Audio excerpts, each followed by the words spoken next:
Friends, welcome to our JEE multiverse channel. आज हम करने वाले हैं पाथफाइंडर बुक के एनएलएम का एमसीक्यू क्वेश्चन 13। तो अगर आपने हमारे चैनल को सब्सक्राइब ना किया तो जरूर सब्सक्राइब कर ले। आइए इस क्वेश्चन को हम देखते हैं। जिसमें क्या दिया गया है कि length of 1 meter long uniform spring of mass 50 gram increases by 2 cm due to its own weight if it is suspended from a fixed support. How much load should be suspended from the lower end of the spring so that the extension becomes 10 centimeter? देखो, एक question में क्या बोल रहा है कि हमने एक स्प्रिंग को अपर मतलब ऊपर फिक्स कर रखा है उसके एक एंड को, और ये दूसरे एंड को हमने छोड़ दिया तो ये 2 cm इलोंगेट हो जाएगी खुद की मास की वजह से। इसका मास क्या दे रखा है हमें? 50 ग्राम। 50 ग्राम मास दे रखा है, यानी कि अगर हम केजी में कन्वर्ट करते हैं तो क्या आएगा? 50/1000, यानी कि ये क्या होगा? 0.05 kg होगा। तो स्प्रिंग के मास, खुद के मास की वजह से उसमें इलोंगेशन आ रहा है। अब ये खुद के अब हमने तो एनएलएम में कुछ जो स्प्रिंग्स पढ़ी थी, स्प्रिंग के क्वेश्चन किए थे, वो सब में मासलेस स्प्रिंग्स ही थी। हमें कुछ मास वाली स्प्रिंग का कुछ पढ़ाया ही नहीं था, तो हम ये मास वाली स्प्रिंग का क्वेश्चन कैसे करें? तो अगर आपको पूरा जेई का सिलेबस आपने मान लो फिजिक्स का पढ़ा हो तो आपसे ये क्वेश्चन आप कर सकते हैं। मतलब कंसेप्ट अगर आपको चमक जाए ठीक से तो आप कर सकते हैं। तो मैं हिंट देता हूँ इसमें क्या करना है। हमें इसको एनएलएम से ना करके इलास्टिसिटी से सॉल्व करने वाले हैं। अब इलास्टिसिटी में एक बढ़िया कंसेप्ट आता है कि हम क्या करते हैं, इलास्टिक कोई भी रॉड हो, मान लो एक इलास्टिक रॉड है जिसका मास m है, लेंथ l है, area of cross section a है और यंग्स मॉड्यूलस y है, तो हम इसको इक्विवेलेंट टू स्प्रिंग मानते थे जिसका स्प्रिंग कांस्टेंट k था, और जो k की वैल्यू जो थी वो क्या थी? YA/L। ये स्प्रिंग मतलब इलास्टिसिटी में ही आगे आएगा। अगर आपको ना पता हो तो कोई बात नहीं, मैं भी आगे करवाऊंगा इलास्टिसिटी में, अभी चल रहा है वो चैप्टर। तो अगर ये कंसेप्ट आपको पता हो तो हम क्या करते थे, इलास्टिक रॉड को स्प्रिंग मान के हमारे क्वेश्चन आसान हो जाते थे। तो इसमें हम क्या करते, उल्टा करते। हम स्प्रिंग को रॉड मान लेते, इलास्टिक रॉड। हम क्या करते हैं, ये स्प्रिंग जो है उसको इलास्टिक रॉड मान ले। ऐसा उल्टा भी तो कर सकते हैं। अगर हम इलास्टिक रॉड को स्प्रिंग मान रहे हैं तो हम स्प्रिंग को भी तो इलास्टिक रॉड मान सकते हैं। सही है। देखो, अब हम ये मास वाली स्प्रिंग को अगर हम एक इलास्टिक रॉड से रिप्लेस कर दे तो हमारा काम बहुत आसान हो जाएगा। देखो, इलास्टिक रॉड मान लिया मैंने जिसका मास m है, area of cross section a है, लेंथ l है और यंग्स मॉड्यूलस y मान लेते हैं y। ये सब माना है, क्रॉस सेक्शन एरिया, लेंथ और यंग्स मॉड्यूलस, ये भी हमने माना है, दिया नहीं है क्वेश्चन में, ये ध्यान रखने वाली बात है। ये हमने माना है। और इसमें एक चीज दे रखी है कि स्प्रिंग का मास है 50 ग्राम, वो यूनिफॉर्मली डिस्ट्रीब्यूटेड है। यही खास बात है इसमें। अगर वो यूनिफॉर्मली डिस्ट्रीब्यूटेड ना होता तो हमारा आंसर बदल जाता। अब देखो, मैंने इसको इक्विवेलेंट टू एक रॉड मान लिया जिसका मास m है, area of cross section a है, लेंथ l है और यंग्स मॉड्यूलस y है। तो इसका जो स्प्रिंग कांस्टेंट होगा वो YA/L होगा। स्प्रिंग कांस्टेंट YA/L होगा। ठीक, तो स्प्रिंग कांस्टेंट हमारे पास है, यानी कि अगर इसका K होता, स्प्रिंग कांस्टेंट K होता तो K की वैल्यू ये आती, अगर इसको हमने ऐसा रॉड माना है।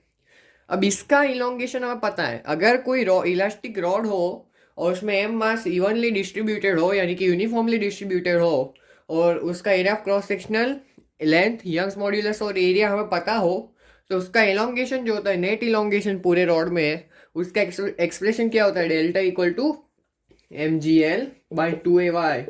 ये मैंने इलास्टिसिटी के वाली प्लेलिस्ट में आखिरी जो लेक्चर अभी हुआ है उसमें मैंने ये चीज़ डिराइव करवाई थी। तो अगर आपको ना पता हो तो इसको आप देख सकते हैं कैसे आया। अब मैं देखो, इसका इलोंगेशन हमें पता चल गया mgl/2ay। और एक खास बात यह है कि हमें k की वैल्यू पता है YA/L। तो इसको मैं क्या लिख देता हूँ, ये l को नीचे भेज देता हूँ, mg/2 इंटू ay/L ऐसा कर देता हूँ। अब ये चीज तो हमें पता है k है, तो इसको मैं k लिख देता हूँ, ये g भी इधर है, तो mg/2k। तो अगर कोई मास वाली स्प्रिंग हो जिसमें मास यूनिफॉर्मली डिस्ट्रीब्यूट किया गया हो और स्प्रिंग कांस्टेंट k हो, तो उसका जो इलोंगेशन आता है वो mg/2k आता है। ये हमने इलास्टिसिटी से कंसेप्ट से निकाला। वैसे तो हमें मास वाली स्प्रिंग का कंसेप्ट सिखाया, मतलब एनएलएम में तो पढ़ाया ही नहीं है। जब एनएलएम में पढ़ाया नहीं है तो कैसे सॉल्व करें? तो इलास्टिक रॉड मान के सॉल्व कर लिया, क्योंकि हम इलास्टिसिटी में पढ़ेंगे कि हम इलास्टिक रॉड को इक्विवेलेंट टू स्प्रिंग मान सकते हैं। उस समय कई क्वेश्चंस इलास्टिसिटी के आसान हो जाते हैं। तो इसमें बस हमने उल्टा काम किया है, हमने स्प्रिंग को इलास्टिक रॉड मान लिया। जब हम मतलब हम इलास्टिक रॉड को स्प्रिंग मान सकते थे, तो हम स्प्रिंग को भी तो इलास्टिक रॉड मान सकते थे। तो हमने उल्टा काम कर दिया बस। तो बात तो एक ही हुई, बस हमने उल्टा काम किया, लेकिन उससे फायदा हो गया हमें।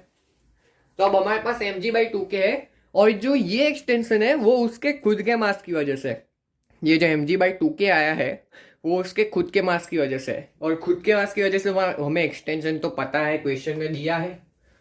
तो इसको मैं mg/2k को मैं क्या लिख सकता हूँ, ये 2 cm के बराबर।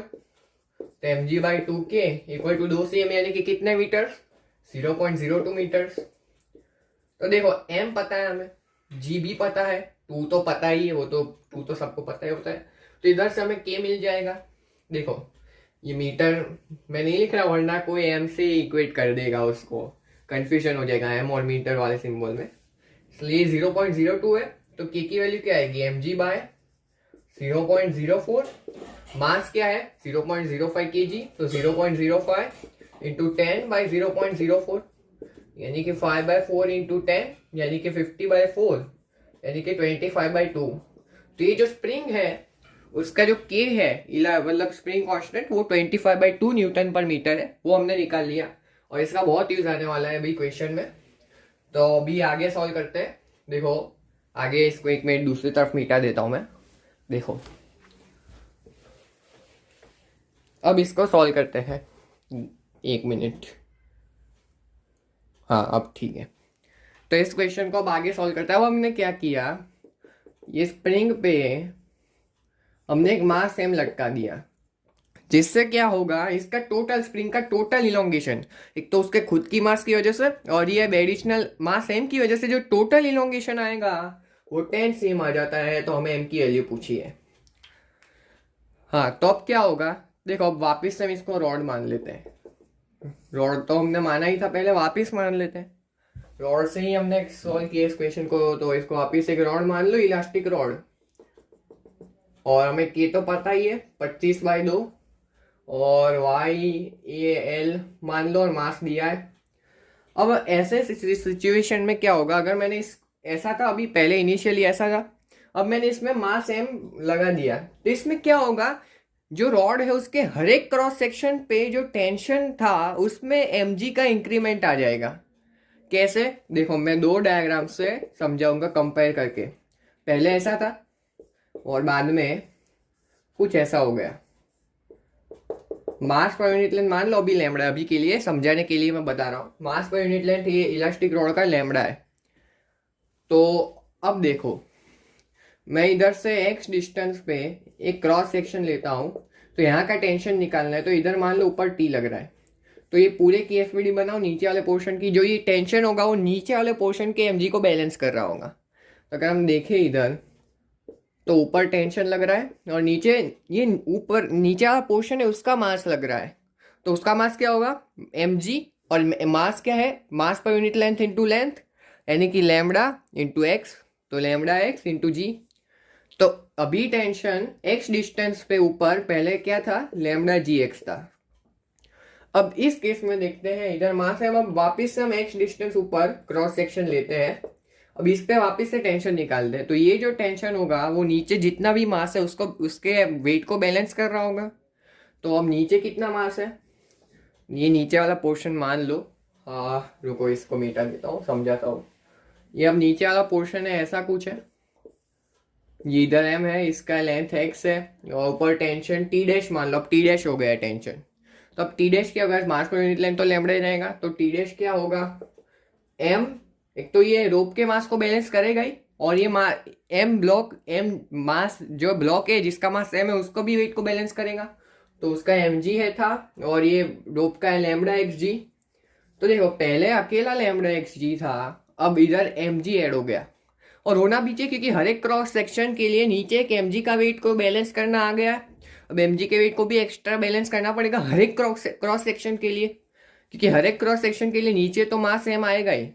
तो अब हर एक क्रॉस सेक्शन पे x की कोई भी वैल्यू हो टेंशन में जो इंक्रीमेंट आएगा हर एक क्रॉस सेक्शन पे वो mg आएगा। तो अगर हम इंक्रीमेंट इन लेंथ देखें, टोटल इलोंगेशन नहीं देख रहे हम, ब्लॉक को लगाने के बाद कितना चेंज आया लेंथ में वो देखे, तो वो क्या होगा, स्ट्रेस में इंक्रीमेंट पहले देखते हैं। स्ट्रेस में कितना इंक्रीमेंट हुआ, mg/a, क्योंकि mg में टेंशन में इंक्रीमेंट mg हुआ है हर एक सरफेस पे, हर एक क्रॉस सेक्शन पे, तो स्ट्रेस का इंक्रीमेंट तो mg/a ही होगा। अब अगर हम स्ट्रेन निकाले तो बाय यंग्स मॉड्यूलस कर दो, और मान लो x डिस्टेंस पे अगर हम dx एलिमेंट देख रहे हैं, तो ये स्ट्रेन हमारे पास है, तो इससे dx में जो चेंज इन लेंथ आएगा वो स्ट्रेन इनटू उसकी नेचुरल लेंथ, तो इनटू dx, और इसका इंटीग्रल ले लो, mg/ay dx का इंटीग्रल 0 से x, तो mg/ay सब कांस्टेंट है, बाहर ले लो, 0 से x नहीं 0 से l, क्योंकि हम पूरे स्प्रिंग के लिए, पूरे रॉड के लिए देख रहे हैं। तो अब इधर मैं दिखाता हूँ, इधर ये इंक्रीमेंट है, ठीक है, ये एक्स में मतलब पहले इनिशियल इलोंगेशन 2 सेंटीमीटर था, अब 10 सेंटीमीटर हो गया, तो इंक्रीमेंट कितना हुआ 8 सेंटीमीटर का, तो ये जो वैल्यू आएगी वो 8 सेंटीमीटर के बराबर होनी चाहिए, क्योंकि ये भी इंक्रीमेंट की ही वैल्यू है, ठीक, तो ये इंक्रीमेंट की वैल्यू है। अब इसको मैं 0 से l इंटीग्रेट करूंगा तो ये हमारे पास आएगा mgl/ay, और इसको मैं लिख सकता हूँ mg/ay/l, इसको नीचे ला दिया तो ये mg/k आ गया। तो इंक्रीमेंट इन इलोंगेशन हमारे पास आया, पहले 2 सेंटीमीटर था, बाद में 10 सेंटीमीटर हुआ, तो इंक्रीमेंट इन इलोंगेशन कितना हुआ 8 सेंटीमीटर का, और उसकी हमने mg/k के टर्म्स में वैल्यू निकाल ली। अब ये जो, रुको, ये स्मॉल m नहीं कैपिटल M ले लो, वरना स्मॉल m और ये स्प्रिंग के मास और ये स्मॉल m वाले मास में कंफ्यूजन आ जाएगा। ये मास अलग है ब्लॉक का, स्प्रिंग जितना ही नहीं है, ये कैपिटल M मान लो, तो जो चेंज इन इलोंगेशन आया वो कैपिटल mg/k आया, और वही क्या है 8 सेंटीमीटर के बराबर। लेकिन अब हम ऐसा यूनिट्स में ही सॉल्व करेंगे इसको, तो ये 0.08 कर दो इसको, अब ये सब मिटा दो।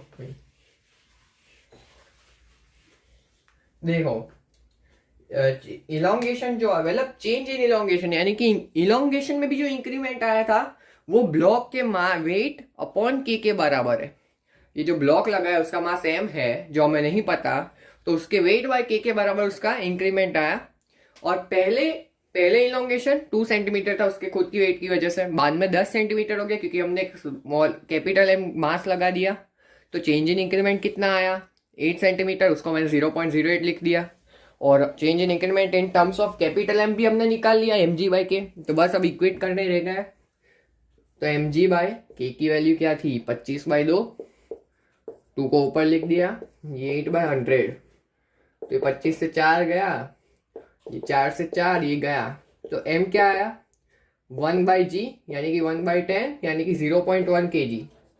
आंसर जो आएगा वो ऐसा यूनिट्स में ही आएगा, क्योंकि हमने ऐसा यूनिट्स में सॉल्व किया है। तो मास 0.1 kg आता है, इसको मैं अगर ग्राम्स में कन्वर्ट करूँ तो 100 ग्राम आएगा, और यही हुआ हमारा आंसर जो है ऑप्शन नंबर ए। तो अगर आपको नहीं, हाँ ऑप्शन यही है 100 ग्राम वाला। तो अगर आपको हमारे इस वीडियो में मज़ा आया हो तो हमारी वीडियो को लाइक भी करें और शेयर भी करें, और सब हमारे चैनल को ज़रूर सब्सक्राइब करें। खास बात इसमें जो चमकने वाली थी, अगर वो चमक जाती तो आपका क्वेश्चन हो जाता कि हमने इलास्टिसिटी में हम इलास्टिक रॉड को हम स्प्रिंग के इक्विवेलेंट मान लेते थे, बस हमने इसमें उल्टा काम करना था, स्प्रिंग को इलास्टिक रॉड के बराबर मान लेना था। बाद में तो क्वेश्चन बस मैथ्स ही था, उसके बाद ये सब तो उसके बाद तो सब मैथ्स ही लगाना था, बस सोचने वाली बात वहाँ पे ही थी। तो अगर आपको इस हमारे वीडियो में मज़ा आया हो तो हमारे वीडियो को लाइक भी करें, शेयर भी करें, और हमारे चैनल को जरूर सब्सक्राइब करें, और हमारे चैनल को भी ज़्यादा से ज़्यादा शेयर करें। Okay, thanks for watching.